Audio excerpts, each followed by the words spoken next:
Ang saya mo pag nakuha mo ang 13-month pay, pero ang lungkot kapag natanong mo ang sarili mo. Saan napunta ang pera? At kung paulit-ulit itong nangyayari taon-taon, ngayon na ang chance para hindi na maulit. Kasi totoo lang, hindi mo kailangan ng mas malaking pera. Ang kailangan mo ay mas magandang plano. Kaya bago ka gumastos, bago ka mag-check out sa 12-12, bago ka gumawa ng listahan ng regalo, huminga ka muna. In this video, alamin natin bakit madalas nauubos ang 13-month pay. Gagawa tayo ng step-by-step game plan. Ipapakita ko rin ng real examples based on different situations. Tatalakayin natin ang mga dapat iwasan. Plus, simple tools na pwede mong gamitin para maiayos ang pera mo. Para hindi ka na lagi nagsisisi sa January. And just to be clear, hindi ito video para sabihing bawal gumastos. Pero kung gusto mong gamitin ang 13-month pay mo para sa progress, hindi puro palusot. This video is for you. Ang mga impormasyon na ibinabahagi sa video na ito ay para lamang sa edukasyon at dagdag kaalaman. Hindi ito itinuturing na personal na financial advice. Kumonsulta pa rin sa isang lisensyadong financial advisor bago magdesisyon tungkol sa investments. Every December, same cycle. Pumasok ang bonus, nagbukas ang mga sale, may mga pabundle, may buy one take one, may cashback, may only today. Tapos, wait, ubus na. Bakit nangyayari ito? Isa lang sagot, psychology. The moment the money feels extra, hindi natin sinasama sa long-term plan. Ang tingin natin sa bonus, libreng pera. And your brain spends free money 2 to 3 times faster than your salary. Second reason, emotional spending. Pagod ka buong taon. Gusto mo mag-reward. Deserve mo naman. Pero ang problema, walang limit. Deserve ko to. Ang naging dahilan kung bakit nawawala ang pera. Third reason, social pressure. Uy, Pasko na. Libre ka naman. Baka naman. Yung mga ninong, ninang, kamag-anak, kapitbahay, kaibigan na biglang nagme-message. And last, no system. Sinasabi natin, okay naman to, malaki naman ang bonus. Pero hindi natin alam kung saan mapupunta. Kung walang plano, ang default plan ay ubusin. By the way, kung gusto mo ring magsimula sa pag-aaral ng pera at investments, iniligay ko sa description yung mga top financial books na personally kong nire-recommend. Affiliate links yan. Ibig sabihin, kapag bumili ka gamit yung link, may maliit akong komisyon pero walang dagdag na bayad sa'yo. Sa ganitong paraan, natutulungan mo rin akong makagawa pa ng mga free videos tulad nito. Maraming salamat sa support. Ngayon, the solution is not to stop spending. The solution is to plan the spending.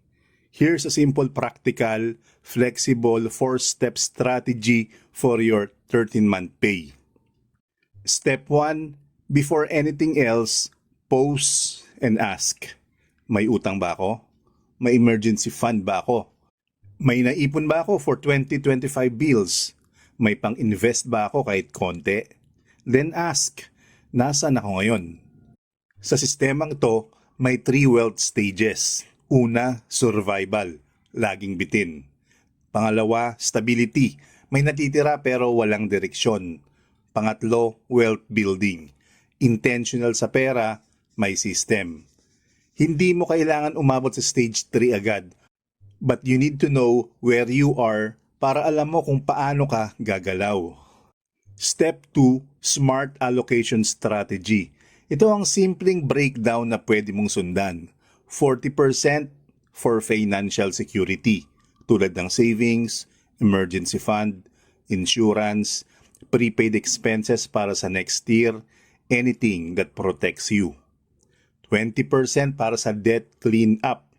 Hindi sexy, hindi exciting, pero ito ang pinakamabilis na ROI, peace of mind.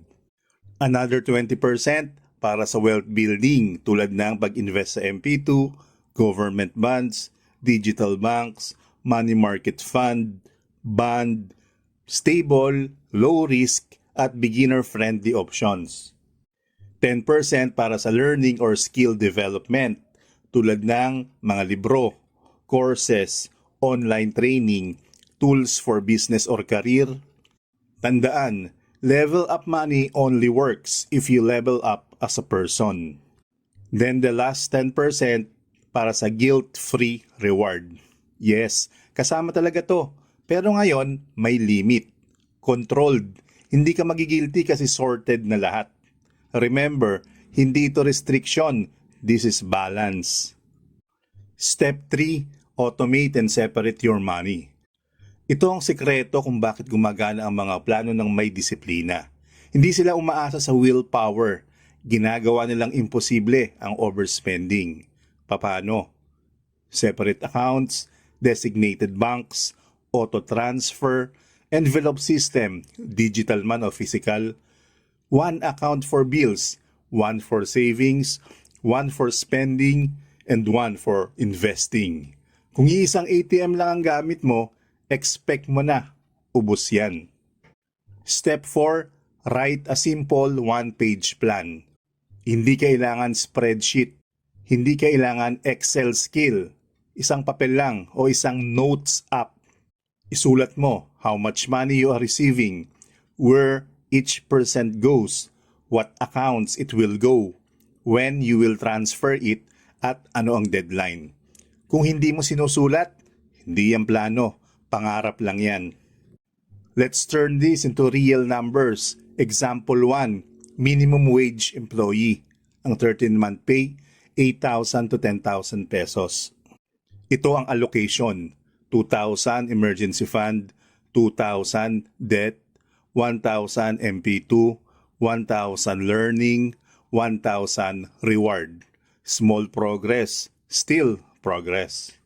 Example number 2, mid-level professional with debt.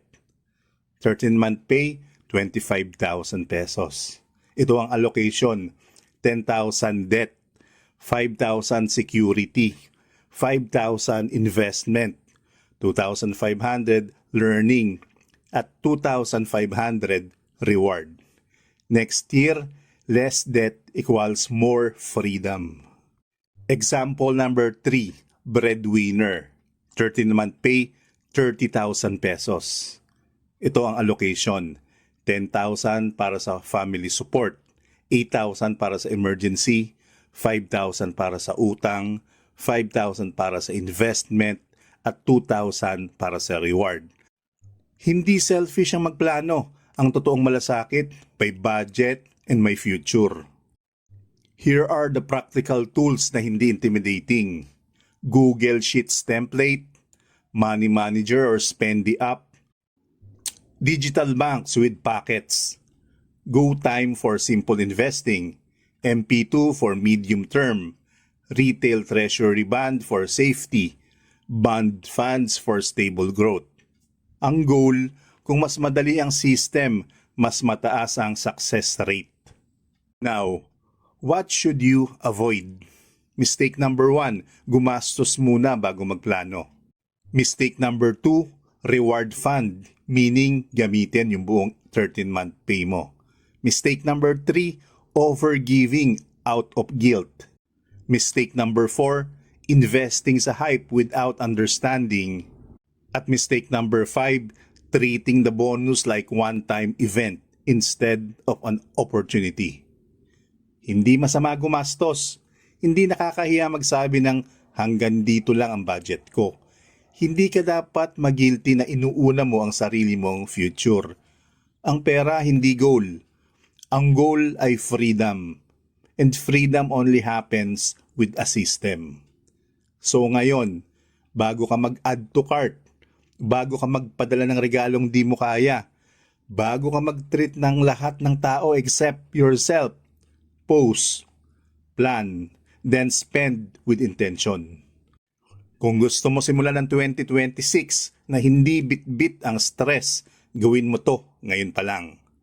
At comment below, ano ang unang percentage na ilalaan mo sa 13-month pay mo? Like, Share and subscribe if you want more real world finance content for Filipinos. Ito pa rin ang The Brown Investor, educating Filipinos one video at a time.